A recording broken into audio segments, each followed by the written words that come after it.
Welcome back to Fandom Pending. I'm your host, Michaela. Today's fandom is Resident Evil. The year of 2002 kicked off Paul W.S. Anderson's live-action Resident Evil films. And even though the reviews were pretty low, they were able to make a lot of money and it led to them making more.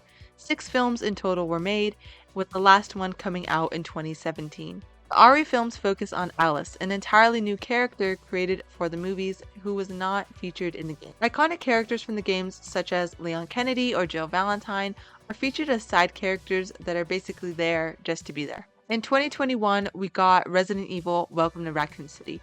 I honestly didn't know this movie existed until recently when I went to Best Buy and my sister pointed it out on the shelf. I was immediately interested in watching it, mostly because it actually featured characters from the game as the main characters. However, I'm glad I didn't waste my time watching it because I hear the reviews were horrendous and you're better off with the W.S. Anderson movies if you just want to see RE characters in live action. In 2022, we got that god-awful Resident Evil TV series that had nothing to do with the game. With the poor reviews of the RE movies we've had over the years, should they just give up on adapting Resident Evil into live action?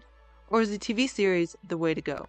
In this day and age of streaming, it seems like the most logical live-action adaptation form is a TV series. We've seen this recently with both the success of Fallout and The Last of Us, which are both based on video games. Resident Evil could benefit from a TV show because you're converting hours of gameplay into many episodes instead of a movie, so the story doesn't feel rushed. The first Resident Evil game would make a great season of TV. You can combine aspects from the original game and the remake and make it this type of horror mystery show taking place in the Spencer Mansion. There are rumors on what the next Resident Evil game is going to be, and one that's brought up a lot is a remake of the first game.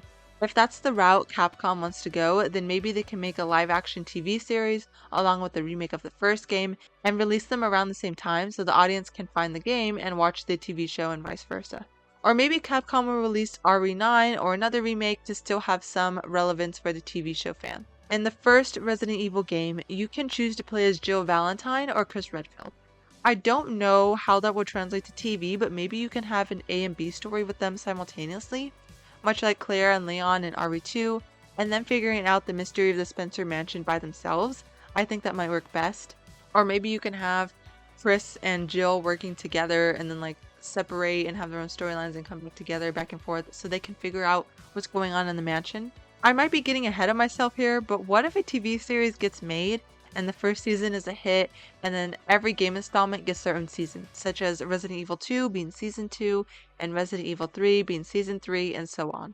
With live-action adaptations being made now, it seems that fans of the certain franchises are involved in the creative processes of bringing these live-action projects to life. And not only that, you usually have the creative head being in charge as well, such as Neil Druckmann being involved in the Last of Us TV series.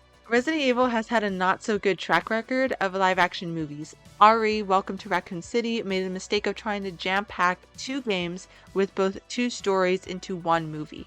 By having a TV show, you're allowing the source material to breathe and allowing a character to be explored more.